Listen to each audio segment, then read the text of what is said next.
Welcome to Advisory Opinions. I'm Sarah Isger. That's David French. And have we got a pod for you today? So first, we will talk about Dean Erwin Chemerinsky at Berkeley Law hosting a dinner at his house that was met with a little disruption. Then we'll talk about a Supreme Court decision on takings clause stuff. Spoiler alert, it was unanimous. We'll talk to Bob Bauer, former White House counsel to President Obama. He also was the co-chair of the Presidential Commission on Election Administration and the co-chair of President Biden's Presidential Commission on the Supreme Court of the United States.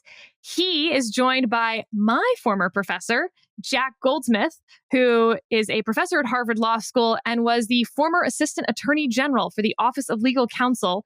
They have co-authored a book together on fixing the presidency. So we'll talk about the Insurrection Act, special counsels, the pardon power, war powers, all of the ways that perhaps instead of just shaking our fist at Congress to do their job, we can also maybe hem in the presidency. Why isn't this getting more traction? All right, so first up, David, let's talk about the Dean of Berkeley Law School. Erwin Chemerinsky is maybe the most famous living First Amendment scholar in the United States. Can you think of anyone more First Amendment scholarly? I think he would be. I mean, it's just like pure fame, like walk through the airport and people flock to you kind of fame. He's number one in the First Amendment space, probably on that one. I think that's true. And he has been at all of the places. He was at the Department of Justice Civil Division. He's been at a private law firm. DePaul University, USC, Duke University is where I first met him, University of California, Irvine, and now he's the dean at Berkeley. Now, for those listening to this podcast, I'm sure the vast majority already know why we're talking about the dean of Berkeley Law School. So last week, he invited about 60 students to his house for dinner. And from here, I'm going to read his statement. All had registered in advance. All came into our backyard and were seated at tables for dinner. While guests were eating, a woman stood up with a microphone, stood on the top step in the yard, and began a speech, including about the plight of Palestinians. My wife and I immediately approached her and asked her to stop and leave. The woman continued. When she continued, there was an attempt to take away her microphone. Repeatedly, we said to her that you are a guest in our home. Please stop and leave. About 10 students were clearly with her and ultimately left as a group. Interestingly, but unrelated to our First Amendment analysis, this followed what can only be called a really gross poster that they circulated on campus. Very gross. It had a caricature, like a cartoon Chemerinsky holding a bloody knife and fork with the words in large letters, "No dinner with Zionist Chim while Gaza starves." As far as I know, David, Chemerinsky has nothing to do with Israel. He's made very clear repeatedly that as the dean of the law school, he has nothing to do with Berkeley's investments in nor power over divestment from Israeli causes. Not that that should matter in particular, except that there's a real question over why they targeted him. There's a question, Sarah? Is there really? There's not, because you know what? Yeah. Does anyone want to guess what religion and ethnicity Erwin Chemerinsky is? That's right. He's Jewish. So this whole thing sort of reeks, if you will. Yeah. But around this conversation, a lot of us, meaning David Latt, you, me, have been saying that this is not protected by the First Amendment, as the student keeps saying she is. In the video that's posted online, she says, I talked to the lawyers, the National Lawyers Guild, which is a super pro-Palestinian progressive group of not very good lawyers, it seems. But, we kept hearing, it's a gray area. It was a school-sponsored event, to which my response is, no, it's not a particular gray area. We actually have a lot of First Amendment law around public forum access. Right. So let's start from the top here. First of all, to be a public forum of any kind, and we'll go through the different types of public forums, there has to be some amount of like a state act or state action. It has to be public property or private property that's been deemed to that usage, being used by the government. I'm not even sure we get to the state actor part here. So let's assume for the sake of argument that the school paid for the food, was going to reimburse Chemerinsky for the food. We know from later comments that Dean Chemerinsky made, it's his house. This is not the school's house. Right. They don't give it to him, et cetera. He owns the house outright. So David, let's just start from this. If the school reimburses it and he used school channels, his school email address and the student's school email addresses to invite them to dinner at his house, this is to celebrate the 3 Ls who are graduating. Is he a state actor? UC Berkeley, by the way, is a public California school. Just the receipt of state funds alone does not make you a state actor. I mean, there are private actors that receive immense amounts of state funding, just immense, and they remain private actors. It's a matter of control. It is not a matter of funding. It's certainly not purely funding. I think that's exactly right. And I don't think it's anywhere close to enough that he is an employee of a public university and that the public university might be reimbursing him for food. Imagine if he went out to lunch with potential donors and he, had his food paid for by the university. That does not suddenly turn him into a state actor for all purposes whenever he's out doing anything for any reason where the school might be, where he may put in for reimbursement for something. And I don't think it matters that it was a school-sponsored activity in the way that this would have been. Inviting students over to dinner because they are also members of your school community, public school community. Right. I mean, to me, if you just steel man the absolute heck out of this, let's just say you're going to take the National Lawyers Guild position. In my view, let's just assume for a moment that this is a circumstance that's extreme, such as this is an annual official law school event that because of some reason had to be moved off campus to his house. Let's just imagine it was that, the most state action-y situation possible. That's still not a public forum. Okay, let's get to our forums then. Yes. All right, so we have traditional public forum, right? That's going to be your maximized public sidewalk, public park. Right. That's where you and I so often talk about time, place, and manner restrictions. Right. So you can still say no microphones. Mm-hmm. You can still say you can't do it after dark, et cetera, et cetera.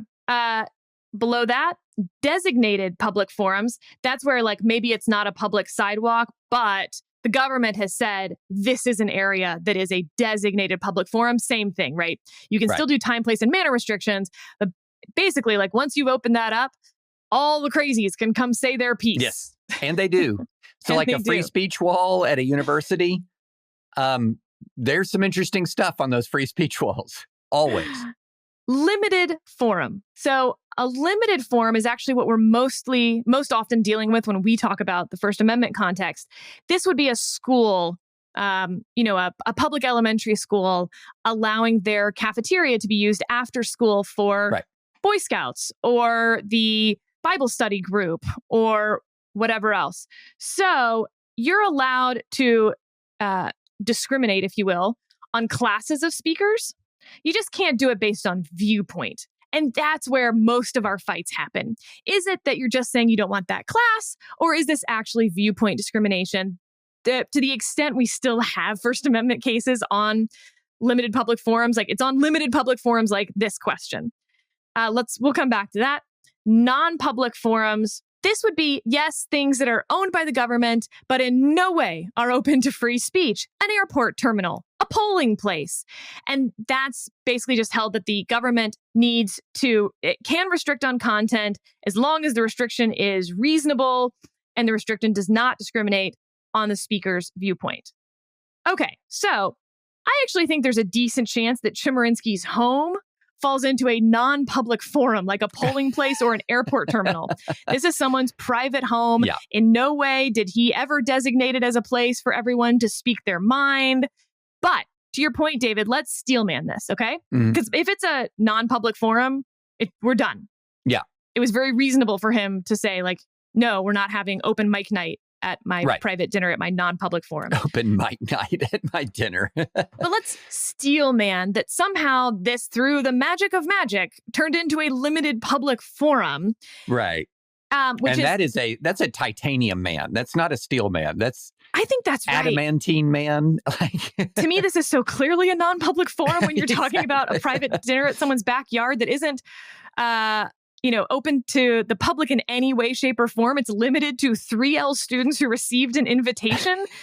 Yeah. I mean, I think if that's not a non-public forum, I don't understand how a polling place could be a non-public forum or an airport. Right. I mean, those are Right. actually open to the public. This isn't, but okay. Yes, but continue with the adamantium Manning. Yes. Yeah, the limited public forum. So again, this would be more like an elementary school cafeteria that's opened up after school where you can reserve it for your group. And again, you'll see, it should be occurring to you why this doesn't sound like someone reserved the dean's backyard for their speech. Right. But limited public forum, even then, as I said, we have to distinguish between classes of speakers and types of speech. So when Chemerinsky invited the 3Ls over to his home for a celebration of them finishing law school, David, I think even then they lose this analysis because it wasn't open mic night. It wasn't open to all conversations. He wasn't discriminating on the basis of viewpoint because it's not like he or anyone else at the dinner gave a speech that was pro-Israel, pro-war, pro-anything. And there were no speeches of a persuasive, topical political nature, and nobody else had a microphone. So you run into that restriction as well. There's just no world, whether it wasn't state action, it wasn't a limited public forum, and even if it were, you'd have the classes of speakers restricted, and even then, the time, place, and manner restriction over the microphone where they try to take the mic. You lose under all four of those tests to me. Oh, totally. I mean, imagine, for example, it's an after-school situation where someone has reserved a room after school for a book group, and you're going through, you're reading The Road or something like that.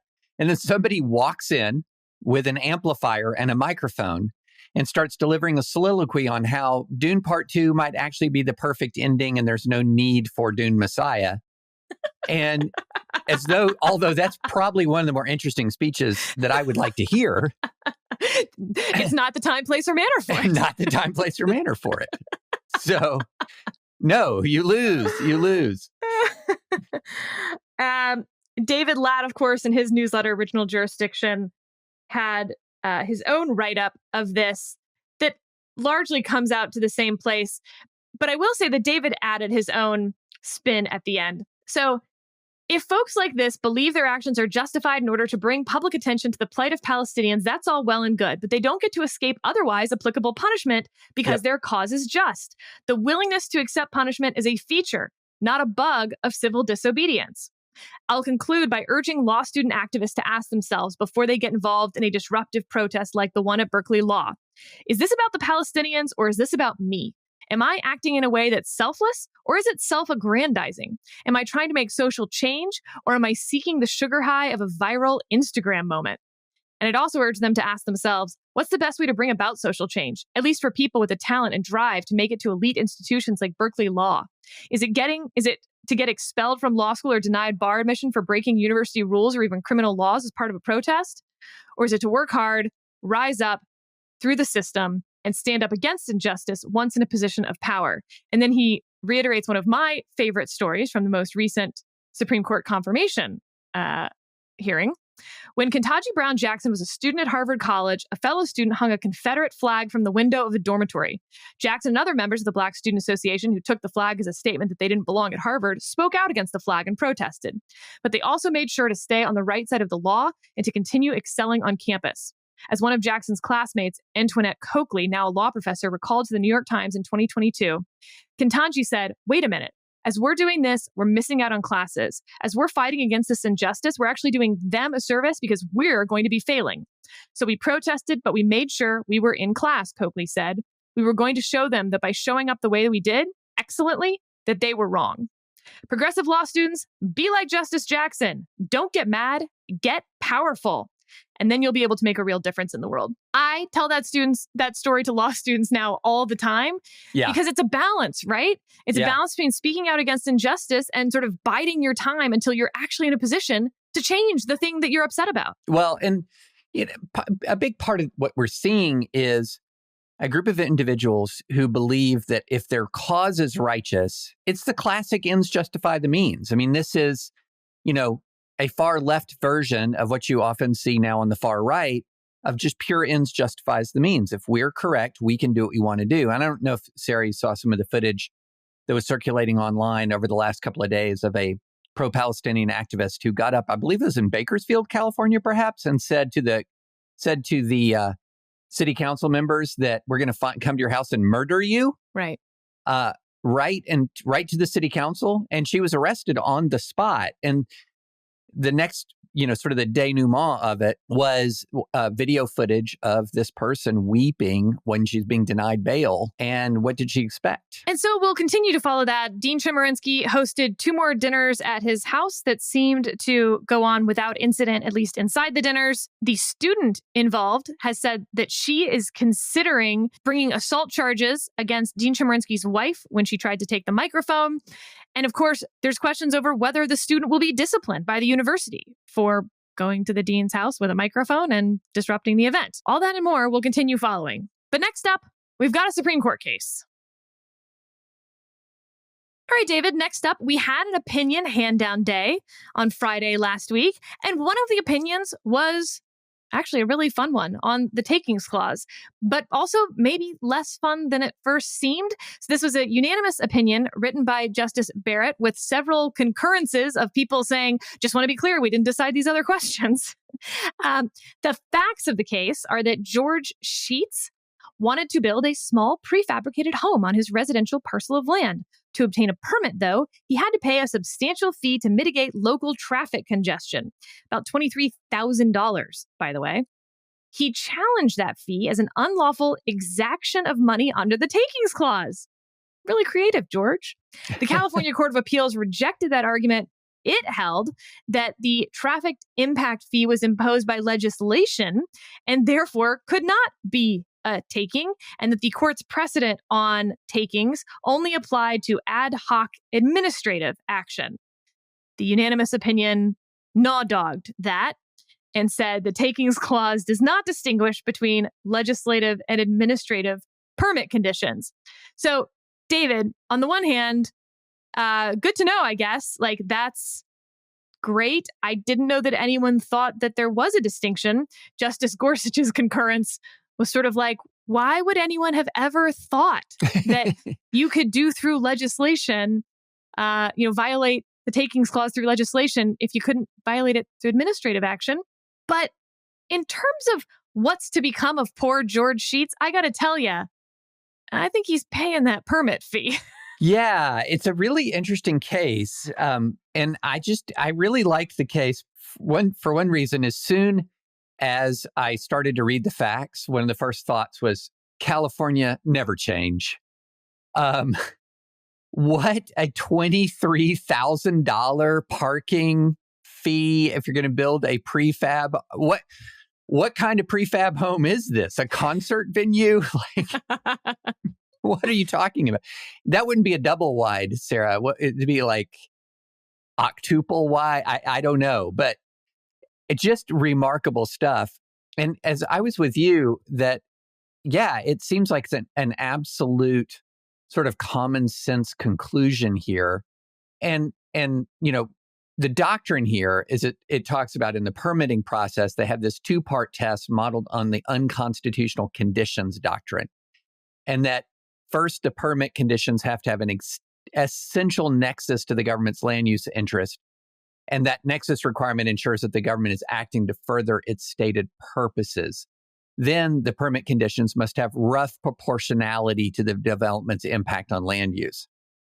This is where I think if he's got a chance going forward, this is where he's going to have to win, because there's a nexus requirement. If you're putting new stuff on land, well, parking might be implicated. Traffic.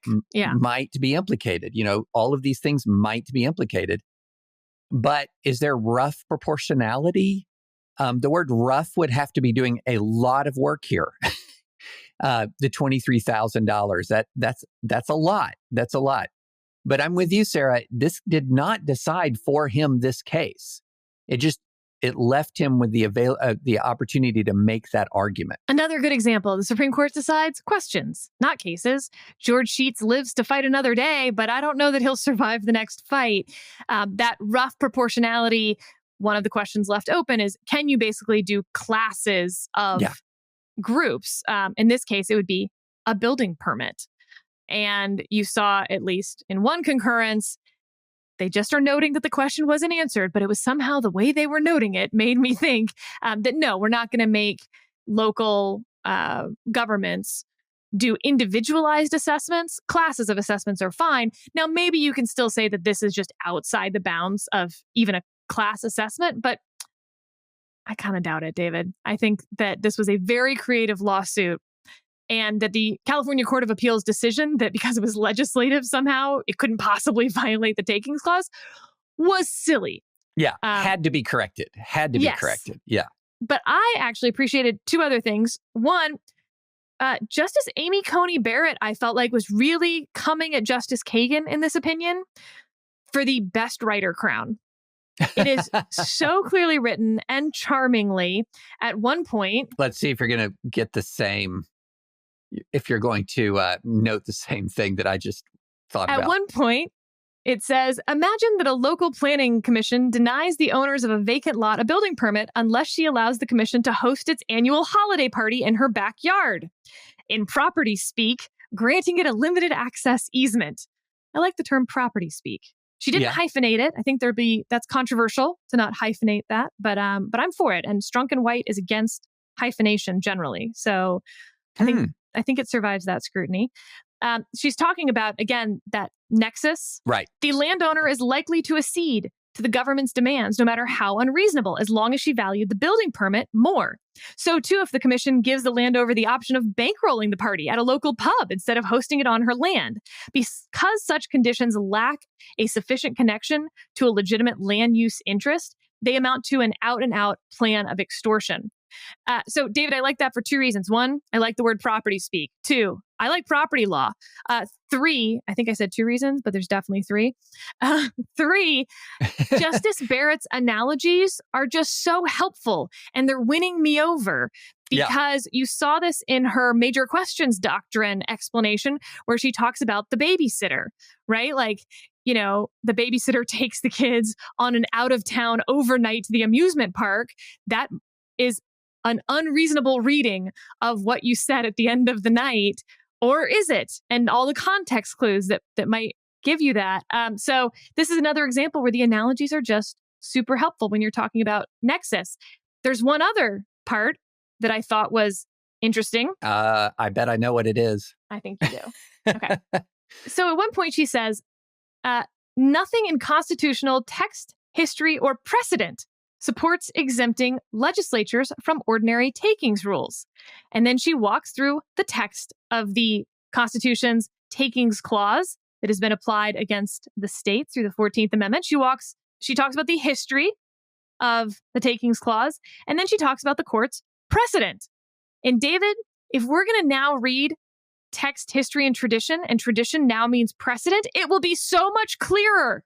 Yes. And it's helpful. And I'm all for it. Fix the text, history, and tradition test and adopt Justice Barrett's text, history, and precedent. This is correct. This is the way that it's worth walking through these things. That is such a great point. Such a great point. And I wondered when I saw text, history, and precedent, did we get a preview of Rahimi? Ooh. And in this sense of, how is the court clarifying text, history, and tradition? Because tradition has always been the word in text, history, and in that phrase that people have been most stumped about. We've talked about this a lot. What does that mean? Could that turn originalism into a kind of living originalism where you can, according to the excellent Judge Newsom piece that we've talked about before, I thought that was interesting. And that phrase, text, history, and precedent was, I don't know. It just parked me. It like antenna went off. Does this have any indication of anything else? Because that's an interestingly chosen phrase. But there was one other just sort of neat phrase or neat turn of phrase she used that I thought was really helpful when she said the takings clause right to just compensation coexists with the state's police power to engage in land use planning, though at times the two seem more like in-laws than soulmates.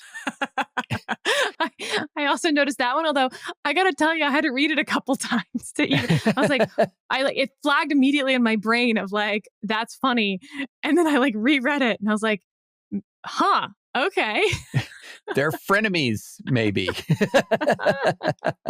No, I thought that was really well done. But her analogy that you talked about at first, Sarah, where she was talking about the party and conditioning land use on a party, was an indication that our plaintiff here is he's the nexus test. This is not that kind of condition. This is Correct. Not that kind of condition. This is It one well that's related meets to the the land nexus use test for sure. The question is the proportionality test.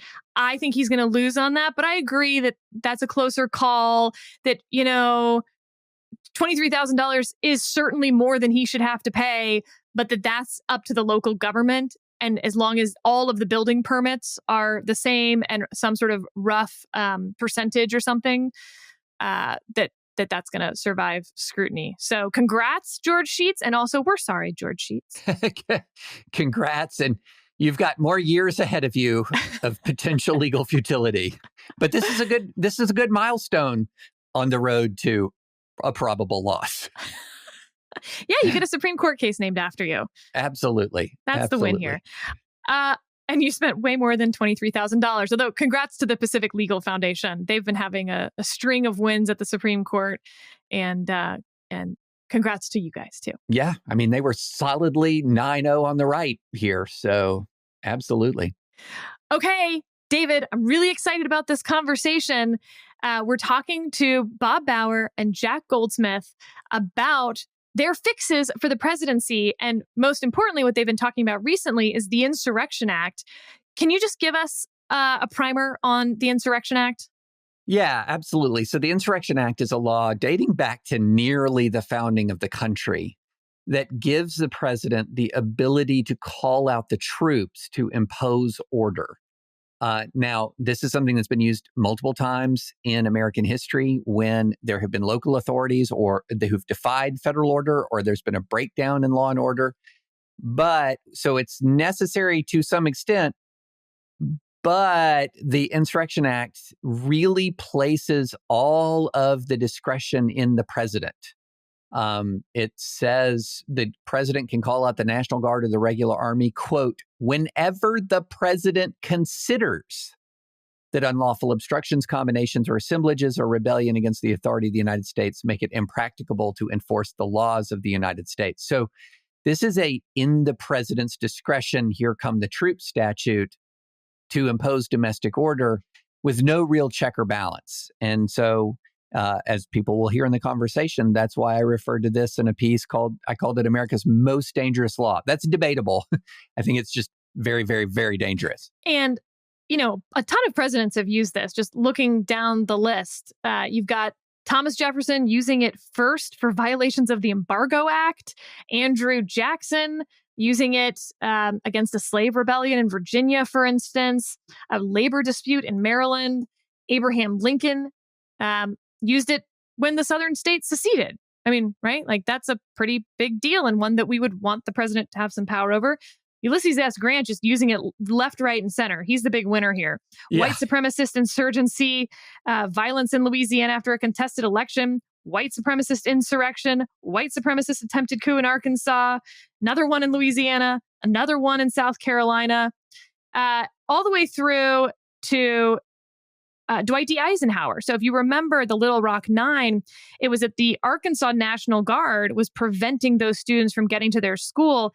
Eisenhower uses the Insurrection Act to federalize the Arkansas National Guard and then orders them to stand down. The federal troops then escort those students into the school.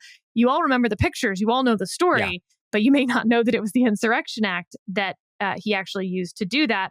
The most recent usage of it was by George H.W. Bush in the Los Angeles riots around Rodney King, in response to requests from the local authorities. So, without further ado, let's talk to them.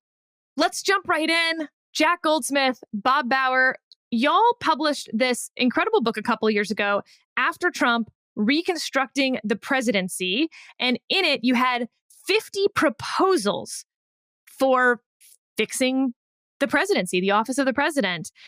One of them was the Insurrection Act.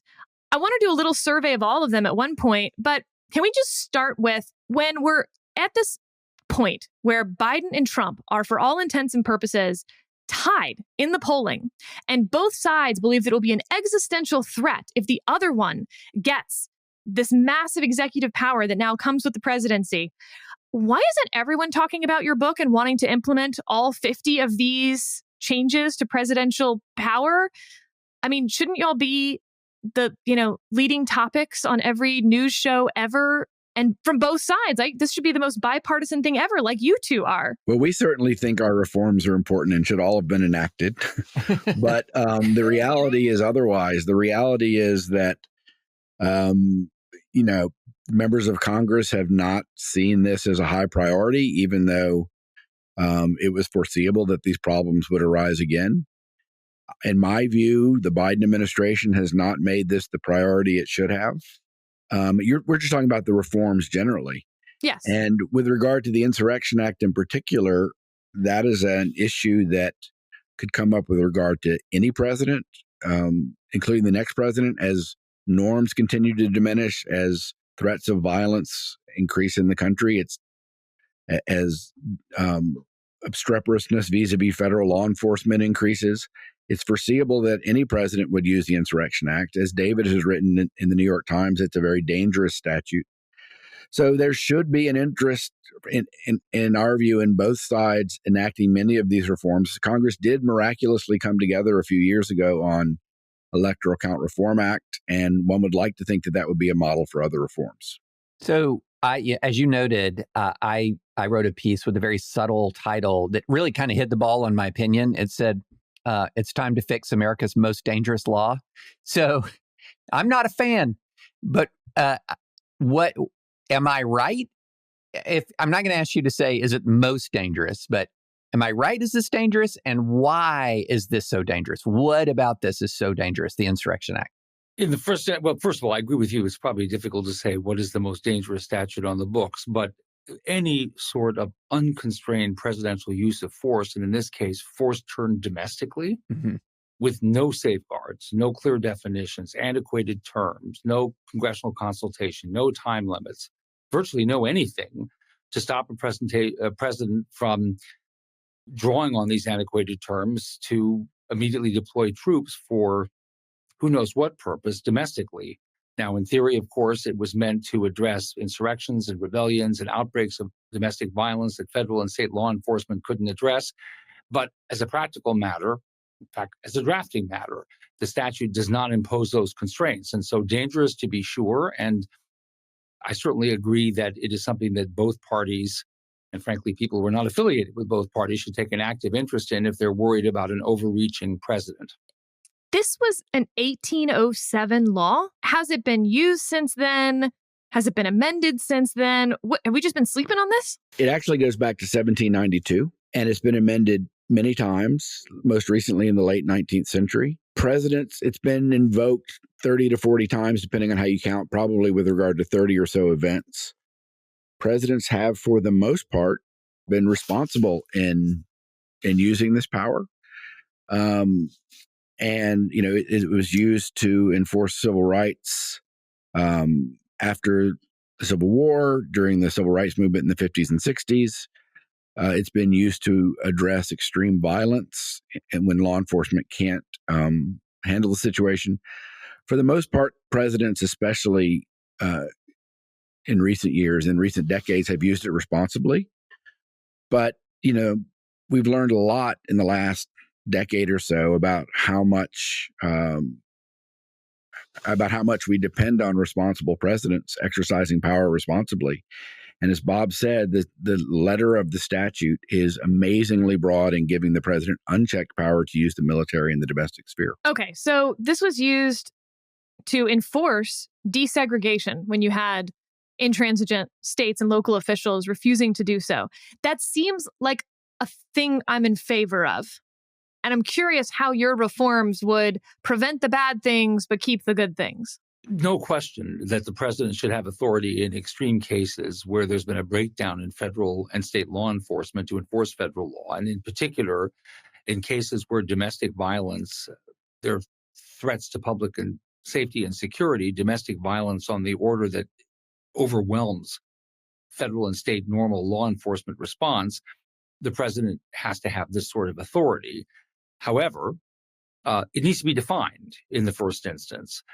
All the opportunities for abuse have to be trimmed back. If not, maybe it's not possible to eliminate them altogether, but trimmed back.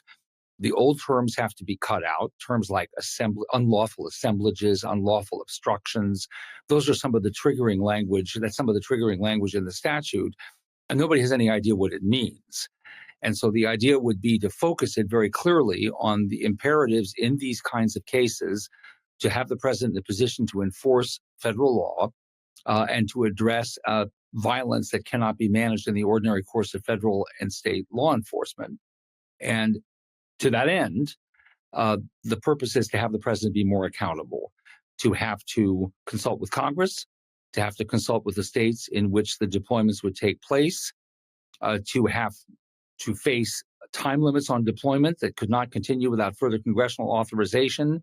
Those are some of the measures, procedural constraints, that would enable, as you put it, the good things to continue when they unfortunately have to be addressed. That is to say, when bad situations have to be addressed, but curtail potential abuse. So I'm let's talk political constraints or the political dynamic here, because it was very interesting to me that Congress was able to get out of its own way, at least to a limited extent, to pass reforms to the Electoral Count Act. We had just seen its abuse. We had just seen how its abuse could be catastrophic. It strikes me, well, perhaps now it's a moot point when you have a GOP majority in the House where there is active sort of thinking on the part of a potential Trump administration to invoke the Insurrection Act on day one for certain purposes. So it's hard for me to see the House majority at this point going along with Insurrection Act reform. But prior to that, do you have any insight as to why that just didn't seem to be on the radar screen? It really does seem like it's difficult to make the case on the merits that we should delegate such absolute discretion to a president to call out the troops. Any sense, was this on anyone's radar screen, any kind of progress towards amending this statute? Is it the kind of thing that if there's a political change after 2024 could happen? Or is it just we're talking on a podcast about it? A very powerful podcast. Very David. Powerful. Yes, yes. I'll say a few things about that, and Bob might want to follow up. First of all, there have been proposals to reform and narrow the Insurrection Act going back for a long time, not just academic proposals, but government bodies who studied the question in the late 60s after all the violence and early 70s after all the violence in the country. So there have been proposals to reform it. It has not gotten a lot of traction in Congress. There's no reason in theory why both sides shouldn't be interested in this. Just Right. like the Electoral Count Reform Act, this is a statute that would both parties would benefit from, depending on who is the president. It can be abused by presidents of either party. And really interestingly, there's bipartisan support right now in the Congress, and there has been for years, and there's reason to think that may end up in a bill enacted by Congress for emergency powers reform generally, which is a cousin of this. These are the 135 or 40 or so statutes that the president can invoke to exercise emergency powers. Conservatives in the Congress in both houses are concerned about this, and they should be about that type of presidential authority.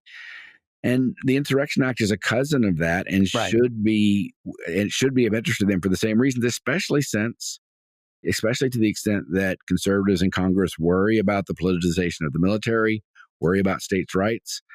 But that's, as you say, theoretical. Whether in reality it can get traction this year is another question. We point out in our book, Donald Trump is not the only person who charted a path toward the abuse of presidential powers. We have other presidents before them that paved the way, however more aggressive and straightforward and non-apologetic he might have been about his assertions of unbounded Article II authority. what is freezing this debate so often, we got past an electoral count reform, and we could presumably get past it in the case of the Insurrection Act, is that as soon as one of these reform discussions take place, it is immediately interpreted through the lens of whether it is for one side or against the other. Is it anti-Trump? Is it pro-Trump?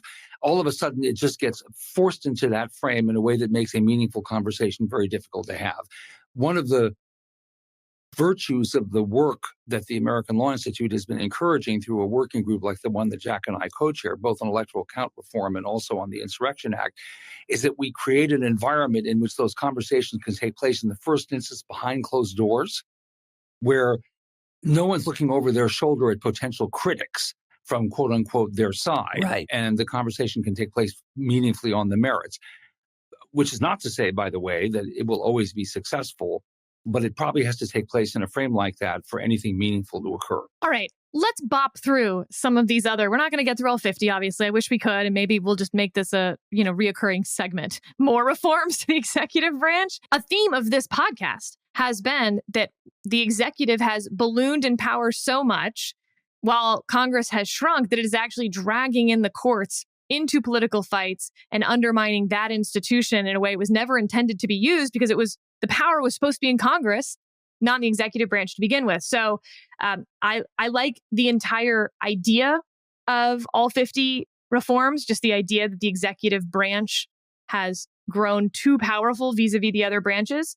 And then individually, I think several of these are really fun. Let's start with one that's in the news quite a bit right now.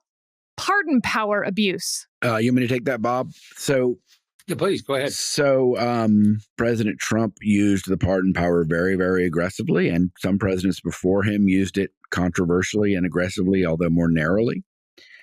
Some people think that this is an absolute power that the president is given in Article 2, and in some sense it is. The president has the power to pardon, and Congress cannot limit his power to pardon, but we do believe that Congress could criminalize pardons that were done for purposes of bribes or for purposes of obstructing justice. But we think it's vitally important that if Congress wants that to happen, the general bribery statute and the general obstruction of justice statute won't work, that they need to specify that it applies to the president, and to the extent they can, define the acts that it would apply to. So that's our basic proposal there. And the idea is that it would, at the margins, deter a president who wanted to basically dangle pardons for either to obstruct justice or for purposes of bribery. That, just to be clear, even that reform would leave the president with massive power to pardon. The president could still pardon his friends because they're his friends. He could still engage in massive pardons for whatever whimsical purpose the president wanted. But we hope to aim for the kind of more abusive uses of the pardon power, and we think it's achievable. And I would only add to that self-pardons.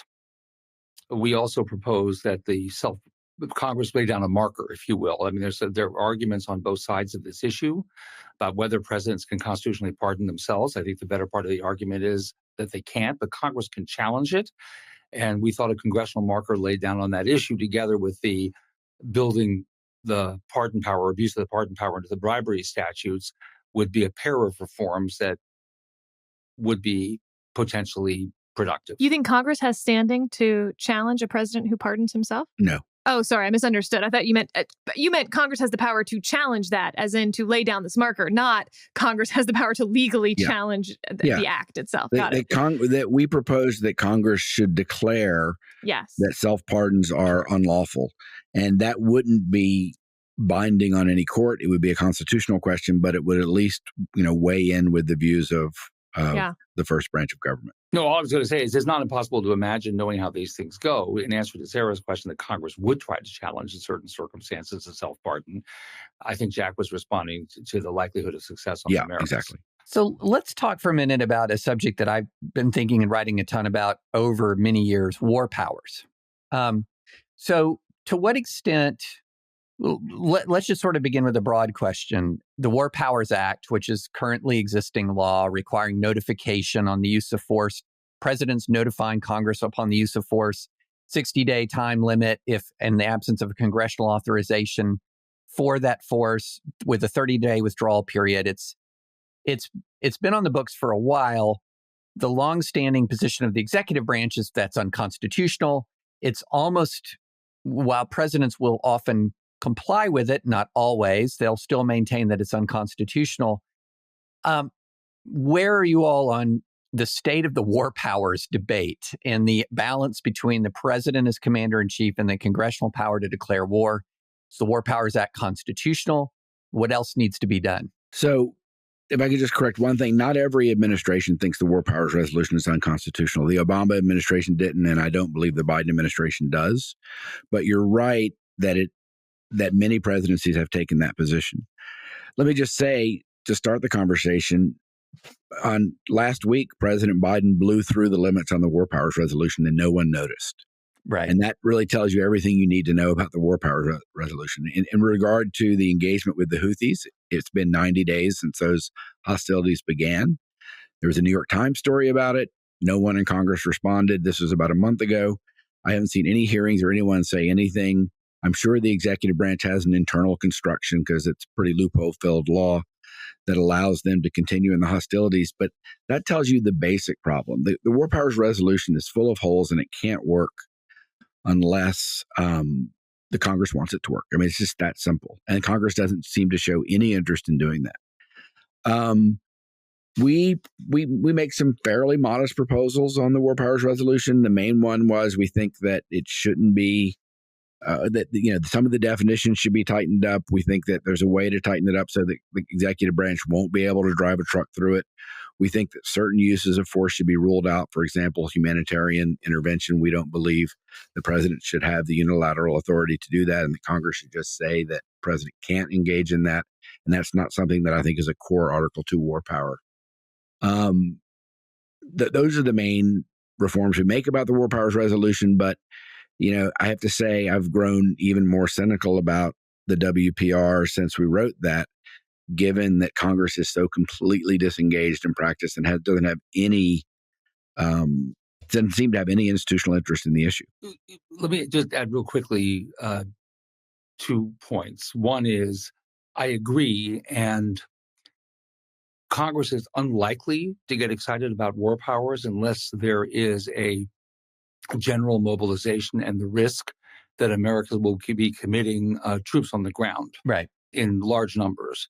If there's no Vietnam War era risk and we have increased development of warfare by technology with little risk of American casualties, there's just less political likelihood that Congress will muster the will to challenge the president on war powers.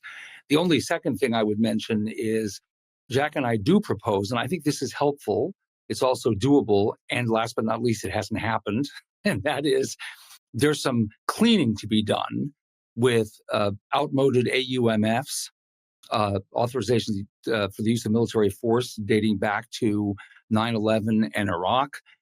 We make proposals in the book for sort of some significant house cleaning there to update them in a meaningful way and to send messages to the executive about congressional participation in war powers. And secondly, there are some extant Office of Legal Counsel's opinions from the Bush era that have completely unnecessary sweeping statements of presidential authority to just sort of go on their constitutional permissions, if you will, and conduct military actions.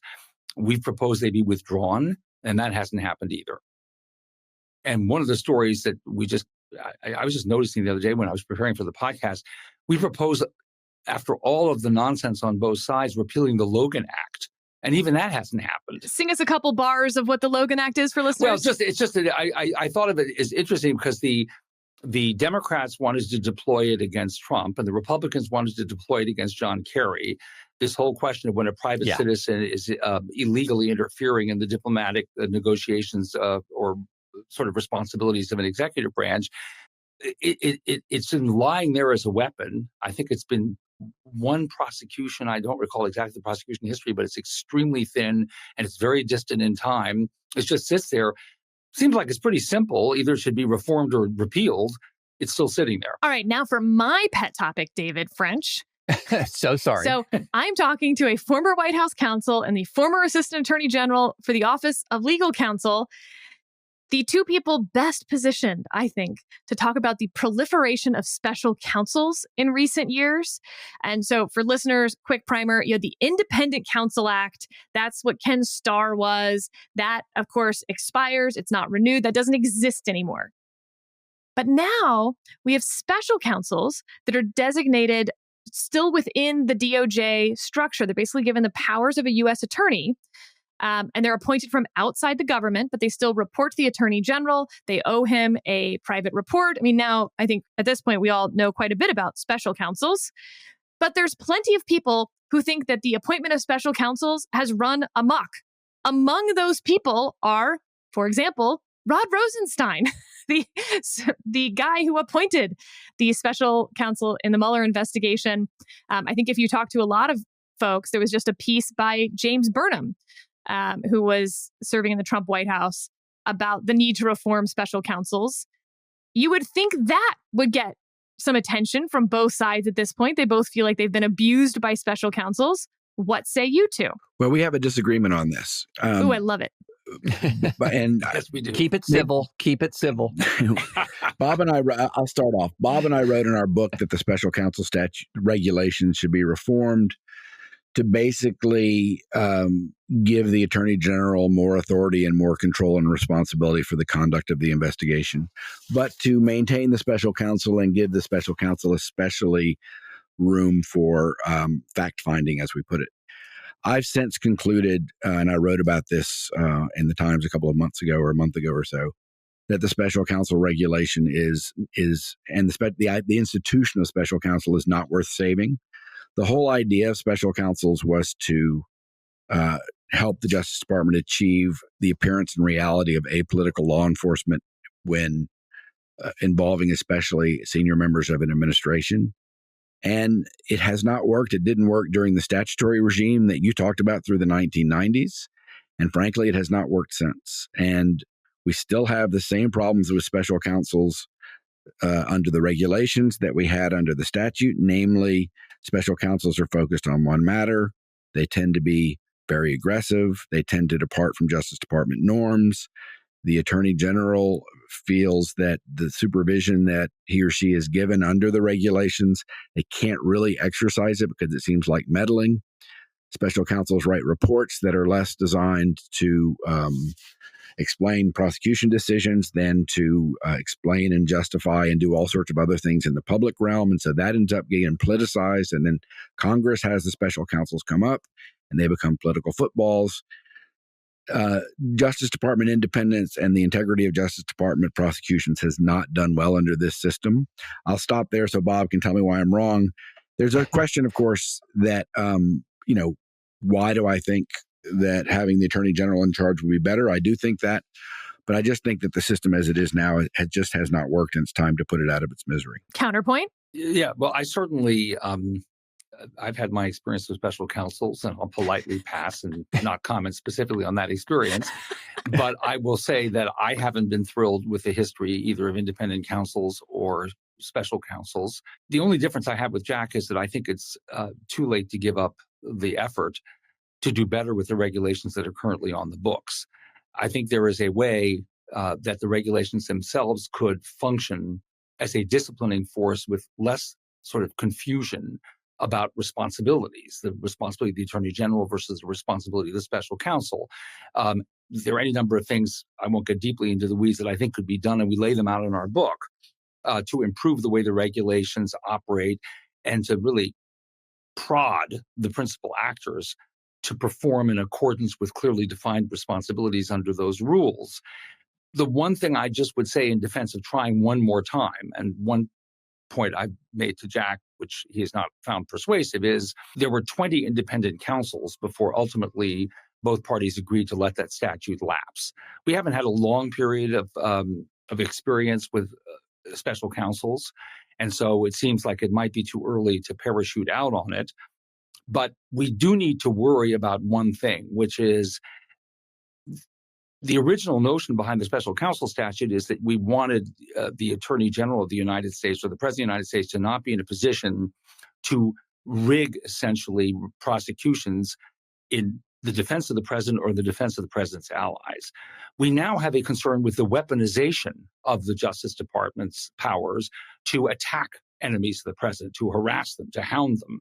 And it seems to me that given that new concern, creating some pressures on the attorney general and the president to operate in certain ways where those kinds of political pressures could very well influence the prosecution is still a useful goal to try to achieve. But I will say in Jack's favor, I will not say that I think even as reformed, I could predict that we would be tremendously successful. I just think it's worth the effort. I think that is a really thoughtful take. I wanted to argue back and take up Jack's mantle. I do think you're wrong. I think we've tried it the best we can, but I don't know. It's not crazy to say like one more time's worth a shot. Because I think that for me, the biggest problem is the single-mindedness that when you have a special counsel, it's treated so differently than any other potential subject of an investigation in the Department of Justice, where an AUSA has, 15 things they're looking into on any given day. And same with their FBI team and everything else. And so they're having to balance priorities. When you have a special counsel, they're told you've got one thing, you have infinite resources, quite literally, find the crime. And I just think that goes against everything else that the Department of Justice does. And I think that's part of what's been unhelpful and has undermined the results of special counsels. As, Professor Goldsmith noted, they're aggressive. I think that was a polite way and maybe not even an accurate way. It's not that they're particularly aggressive. They're given nothing else to do. That's correct. And they're always looking over their shoulder in a way that on a day-to-day basis, AUSAs are not. At Congress, what is Congress expecting of us? What is Congress going to say at the conclusion? Mm-hmm. These independent and special counsels are dragged up before Congress to give a public accounting and not typically treated all that well by someone who's not, or the party that's not happy with the outcome. They have to worry about that. And there's continuous press that they have to worry about as well. And everybody understands how, sometimes those erupt right into the public space, as it did in the fight between President Clinton and Ken Starr in the independent counsel setting. So again, I would say one more round and be clear and better drafted. I just want to drop one more footnote here. It was striking to me that there were a couple of editorials in the New York Times when there were disagreements about the operation of the special counsel during the Mueller period. And a well-known lawyer in Washington would write op-eds, at least one, maybe two, that said, well, I know what the regulations mean because I wrote them. Well, that strikes me as sort of an unsatisfactory way to get at the legislative history, is to have somebody who drafted it to explain to us what he meant at the time. So it seems to me some clarifying language might be helpful. All right, last one that we have time for, emergency powers. Generally, this includes the Insurrection Act. It includes all these other things. Are there any other big ones you want to flag that need to be reined in? And again, how do you get sort of both sides to see this as not, oh, this is meant to help the other team? I'll let Bob answer that latter question. I'll just say, I think that this is a technical thing, and it gets down a little bit into the weeds. But the application, this is coming up in a case, it's implicated in a case either today or tomorrow in the Supreme Court. The obstruction of justice statute is applied to the January 6th defendants. But the whole question of the applicability of the obstruction of justice statute to the president is fraught, because so much of what the president does under Article 2 potentially implicates the obstruction of justice statute, and yet it's also a font of extraordinary abuse of the president. And we propose that Congress clarify the application of the obstruction of justice statute to the president. And I think that reform, and it's really just a few words, would go a long ways towards disincentivizing not just the president, but more importantly, the president's advisors in using the extraordinary powers of the presidency abusively to in a way that is self-serving. I think that is a hugely important reform. We talk about it at length in the book. It's an easy reform. It involves a handful of words, but politically it's quite difficult. Bob, do you want to explain the politics of that or anything else? Well, again, it's going to get caught up. It gets caught up in this suggestion that the reform is really a stalking horse for a particular political agenda. And then the conversation winds up stopping there. But I agree with you. It would be very important to try to build bipartisan consensus that clarity around the legal accountability of the president is necessary. Let me return very briefly in response to Sarah's question to something less momentous. But I just want to sort of pay tribute to the world of low-hanging fruit, but also underscore how difficult all this has been. We propose in the book, like many others have, in light of the experience during the Trump administration and the questions of, how presidents can manage their business affairs while they're in office, to just finally put an end to the controversy and require the presidents produce their tax returns. And that seems to me also bipartisan. There's no reason in the world not to do it. There's been a norm in place that seems to have reflected a consensus that this information should be available. Donald Trump resisted the norm successfully. Seems to me like, again, every one of these steps is a message that the presidency is constrained in some material respect. And not as important as obstruction of justice reform, but it's an example of something where, why wouldn't we be able to build bipartisan reform around a norm that for decades was honored because it was thought to be important? It's striking when we think through a lot of these reforms and reflect on some of these statutes, which are often so broadly and poorly written, is the extent to which we depended on the integrity of presidents from both parties and took a certain degree of integrity just entirely for granted. It was just not on very many people's radar screens that if I'm electing a president, I'm electing somebody who on their own initiative could order troops into my city. It's not something on somebody's radar screen because the power had not been abused, for example. And I think that's one of the most interesting lessons of this era is how much we had just depended on these norms that are now often so scorned. I just couldn't agree more. And another way of putting the point is the presidency is massively powerful. It's massively powerful because Congress has delegated so much authority to it. It's massively powerful because Article 2 is so robust. Most presidents, most of the time, have constrained themselves. And we have implicitly depended upon those internal sort of checks and balances of the presidency and norms, as you put it. And we're now in an era when that's just not working as well as it used to. That was basically the premise of our whole book. And I couldn't agree more also. And I was reminded when you said that, David, of your very good column this morning about virtue. Oh, thank you. The importance of character in public leadership, which directly relates to any chance we have of norms being taken seriously and honored. And with that, Bob Bauer, my professor, Jack Goldsmith, the book is called After Trump, Reconstructing the Presidency. And y'all are out and about all the time saying cool things.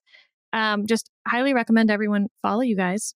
And yeah, thank you. Thank you, guys. Thank you. Thank you very much. Enjoyed it. Well, that was fun, David. Yeah, it really was. It's funny, Sarah, because one of my favorite things that I'm doing right now is I'm teaching a lifelong learners class, which is anyone who just wants to pay a small fee and you'll get 5 weeks of hour-and-a-half lectures from me. It's run through Lipscomb University where I teach, but it's a lifelong learning class on the 2 foundings of the United States, the initial founding and the Constitution and the Bill of Rights, and the second founding and the Civil War amendments. And one of the things that I've been walking the class through is how the American system was designed from the outset to split up the traditional functions of the monarch. The monarch traditionally in Europe was warrior, king, judge, priest. I mean, ecclesiastical authority in some circumstances. Now, of course, some other places the monarch did not have ecclesiastical authority, but at the very least, your king was combining warrior, king, judge. That was what kings did. And the result, of course, was tyranny, authoritarianism. And so the Constitution, when you look at it, really is splitting all of those traditional functions of the monarch. And I feel like what we've been doing, Sarah, over the last 50 years is just sending all that back up to create a warrior, king, judge scenario in our own president. And it's putting our system under strain because that's not what we're set up. That's not the construct that has been set up in our Constitution. All right, for the next episode, we're going to talk about how the Trump trial started off, and we'll have more Supreme Court opinions to talk about, as well as the Supreme Court argument over that obstruction statute that has been used to charge January 6 defendants and former President Donald Trump. So all that and more on the next Advisory Opinions.